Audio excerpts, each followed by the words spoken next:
I wanted to call attention to this very viral DJ Vlad take.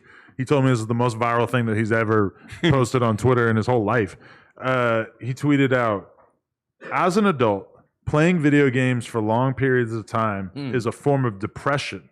If you don't believe me, ask yourself this. Think about the 100 greatest moments of your life. Do any of those moments include video games? Probably not. And this comes from a lifetime gamer.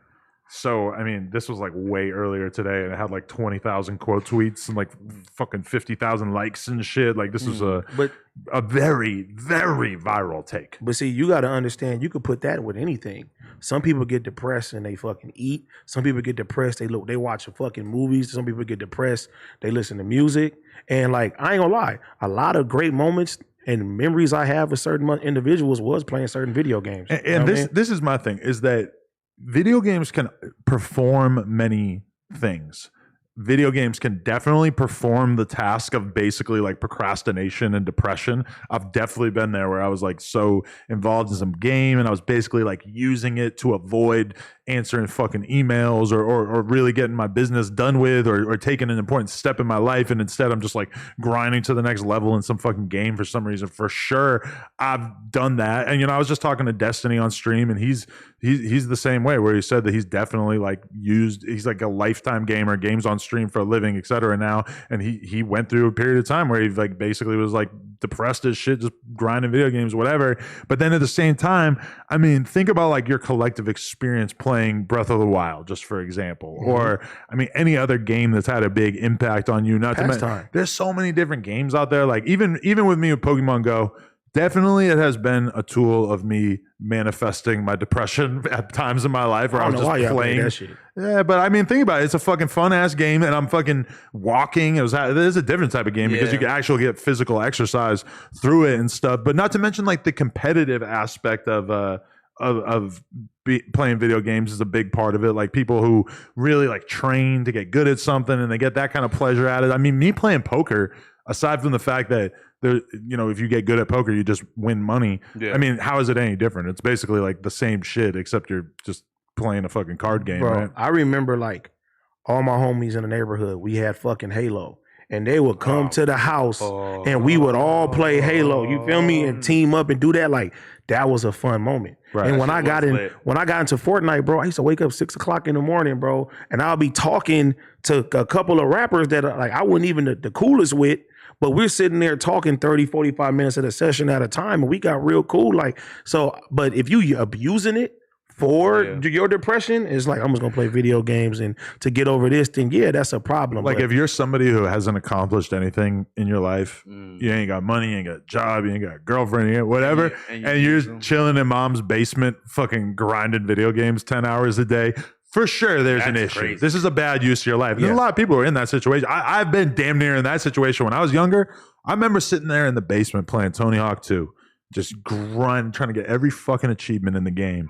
And my dad comes downstairs and he tells me, you need to get a job. And I'm like 16 and I'm just like, fuck, like just thinking in my head, like, I don't want a fucking job. I want to sit here.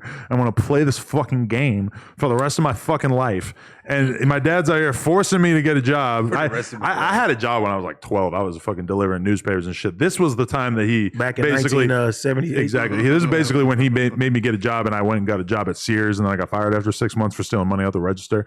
But see, that goes to this. Were you playing Tony Hawk to try to escape your life? For sure. You know I was trying to escape the reality of the fact that life involves working hard and doing things that you don't want to do in order to get money so that you can ideally get to the next stage in life. For sure. And that's the same thing as drugs. Some people are like, you know what?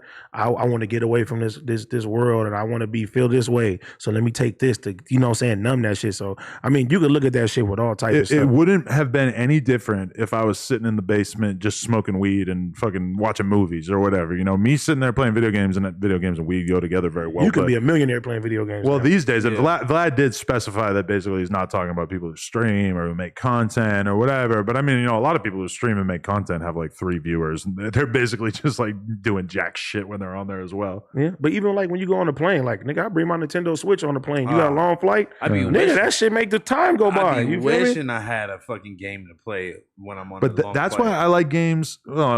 I like many types of games, but one of them, like poker. I do like poker more than any game. But like when I see that the new Breath of the Wild is coming out, you seen the trailer? I did see the trailer. It looks amazing. But that to me stands out as like, oh shit, if I get this and play it on Switch, it could be maybe, I don't know, like 50 fucking hours or 100 hours, depending on how much I want to play it over the course of the next couple months. That's sick. That's like the equivalent of me watching fucking Game of Thrones or some shit where it's a fun experience. However, I also know myself, and I know that I am prone to addictive behavior, and I know that I'm the type of person that might be like, hey, Laura, don't book me any interviews on Wednesday because I'm going to sit at home and play Breath of the Wild for like 10 hours.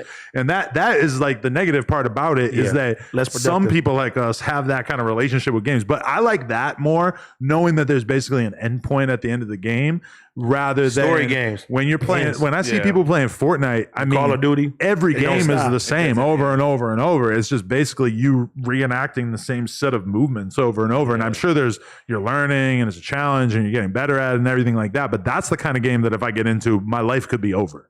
And then one aspect too that people are not recognizing is, nigga, when these games come out, Madden, 2K, Call of Duty, that keeps niggas in the house. It keeps people in the house.